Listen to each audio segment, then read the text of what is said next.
Cennete ilk girecek. İlk girecek ne demek?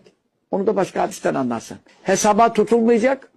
Azap önünde azap görmeyecek hiç. Hesapsız, azapsız ilk giren onlardır. İlk girene de hesap azap olduktan sonra zaten o zaman azapsız hiç kimse kalmıyor demektir. İlk girende hesap azap olur mu? Çünkü ilk giren demek en faziletli zümredir.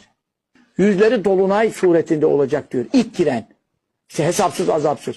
Şimdi burada da ne diyor? Hadisleri birleştirirsen günde 100 kere la ilahe illallah okusa, tesbih eline alsa 100 kere okusa, yüzü dolunay gibi parlayarak mahşere çıkacak. Kıyamet günü mahşere onun amelinde ama her gün okusa, senin bir gün okudu, 2 gün okudu, öbürü de 3 gün okudu yani. O zaman sen ondan eftal olamıyorsun tabii.